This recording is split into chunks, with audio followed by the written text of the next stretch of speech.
ಎಲ್ಲರಿಗೂ ನಮಸ್ಕಾರಗಳು. ನಮ್ಮ ರಾಗಪ್ಪ ಯೂಟ್ಯೂಬ್ ಚಾನಲ್ಗೆ ಸುಸ್ವಾಗತ.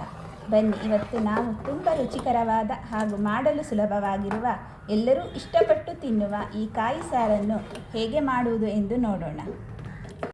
ಮೊದಲನೇದಾಗಿ 4-5 ಟೊಮ್ಯಾಟೊ ಹಾಗೆ 3-4 ಮೆಣಸಿನ್ಕಾಯಿಗಳನ್ನು ಚೆನ್ನಾಗಿ ತೊಳ್ಕೊಂಡು ನೀಟಾಗಿ ಕಟ್ ಮಾಡಿ ಒಂದು ಪಾತ್ರೆಯಲ್ಲಿ ತೊಳೆದಿರೋ ಹುಣಸೆಹಣ್ಣು ಜೊತೆಗೆ ಹಾಕ್ಕೊಳ್ಳೋಣ. ಈ ಪಾತ್ರೆಗೆ ಸ್ವಲ್ಪ ನೀರು ಹಾಗೆ ಅರಿಶಿಣವನ್ನು ಹಾಕ್ಕೊಳ್ಳೋಣ.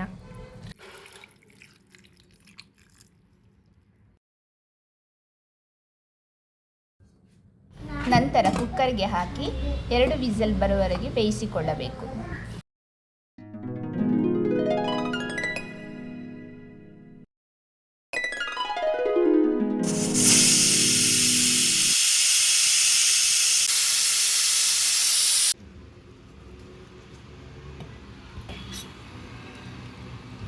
ಎರಡು ವಿಸಲ್ ಆಗಿ ತಣ್ಣಗಾದ ನಂತರ ಟೊಮ್ಯಾಟೊದ ಸಿಪ್ಪೆಗಳನ್ನು ಮತ್ತು ಹುಣಸೆ ಹಣ್ಣಿನ ರಸವನ್ನು ಚೆನ್ನಾಗಿ ಹಿಂಡಬೇಕು ಹಾಗೂ ಹುಣಸೆ ಹಣ್ಣಿನ ಸಿಪ್ಪೆಯನ್ನು ತೆಗೆಯಬೇಕು ಮತ್ತು ಮೆಣಸನ್ನು ಹಾಗೂ ಟೊಮ್ಯಾಟೊವನ್ನು ಚೆನ್ನಾಗಿ ಸ್ಮ್ಯಾಶ್ ಮಾಡಿಕೊಳ್ಬೇಕು.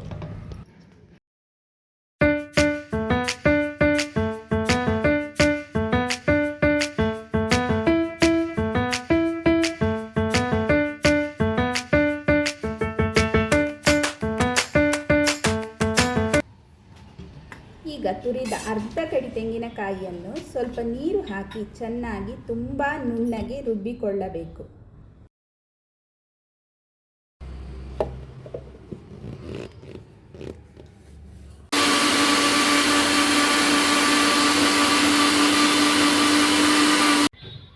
ನಿಮ್ಮ ಒಂದು ಕನ್ಸಿಸ್ಟೆನ್ಸಿಗೆ ತಕ್ಕಂತೆ ಸ್ವಲ್ಪ ನೀರನ್ನು ಹಾಕಿ ಮತ್ತು ನಾನು ನುಣ್ಣಗೆ ರುಬ್ಕೊಳ್ತಾ ಇದ್ದೀನಿ.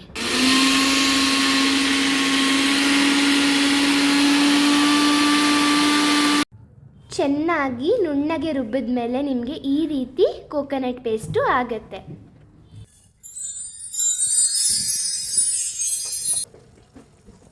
ಈಗ ನಾನು ಒಂದು ಪಾತ್ರೆಗೆ ಸ್ವಲ್ಪ ಎಣ್ಣೆ ಹಾಕ್ಕೊಂಡು ಒಗ್ಗರಣೆಗೆ ಸಾಸಿವೆ, ಜೀರಿಗೆ ಹಾಗೂ ಸ್ವಲ್ಪ ಇಂಗನ್ನು ಹಾಕ್ಕೊಳ್ತಾ ಇದ್ದೀನಿ. ಹಾಗೆ ಬೇಯಿಸಿಟ್ಟ ಈ ಟೊಮ್ಯಾಟೊ ಪೇಸ್ಟ್ ರಸ ಕೂಡ ಹಾಕ್ಕೊಳ್ತಾ ಇದ್ದೀನಿ. ಈಗ ನಾವು ಚೆನ್ನಾಗಿ ನುಣ್ಣಗೆ ರುಬ್ಬಿರುವಂತಹ ಈ ಕಾಯಿ ಪೇಸ್ಟನ್ನು ಹಾಕ್ಕೊಂಡು ಚೆನ್ನಾಗಿ ಮಿಕ್ಸ್ ಮಾಡ್ಕೊಳ್ಳೋಣ.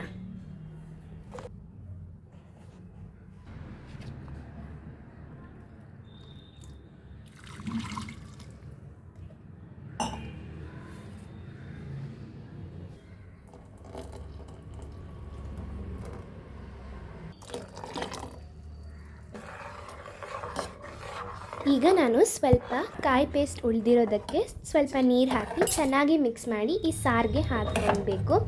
ಹಾಗೆಯೇ ಅದು ಕುದಿ ಬರೋವರೆಗೂ ಅದನ್ನು ನಾವು ತಿರುಗಿಸ್ಬೇಕು. ಆಮೇಲೆ ರುಚಿಗೆ ತಕ್ಕಷ್ಟು ಉಪ್ಪನ್ನು ಹಾಕ್ಕೊಳ್ಬೇಕು.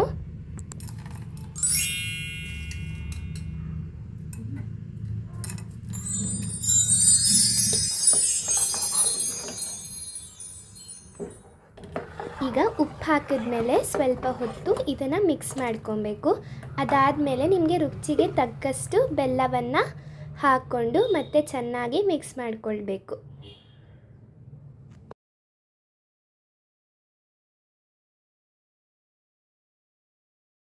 ನಿಮಗೆ ಬೇಕಿದ್ದರೆ ಕುದಿ ಬರ್ತಾ ಇರುವಾಗ ಒಂದು ಸ್ವಲ್ಪ ಕೊತ್ತಂಬರಿ ಸೊಪ್ಪು ಕೂಡ ಹಾಕ್ಕೊಳ್ಬೋದು.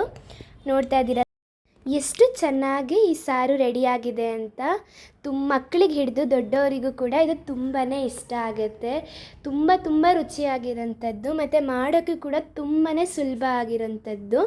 ಈಗ ಕುದಿ ಬರ್ತಾ ಇದೆ. ಕುದಿ ಬಂದ ಮೇಲೆ ಇದನ್ನು ಆಫ್ ಮಾಡಿಕೊಂಡು ಅನ್ನಕ್ಕೆ ಹಾಕ್ಕೊಂಡು ತಿನ್ಬೋದು. ಸಿಂಪಲ್ ಆಗಿರೋ ಹಾಗೆ ರುಚಿಕರವಾದ ಈ ಸಾಂಬಾರನ್ನು ನೀವು ಕೂಡ ಮನೇಲಿ ಟ್ರೈ ಮಾಡಿ ತಿನ್ನಿ. Thank you.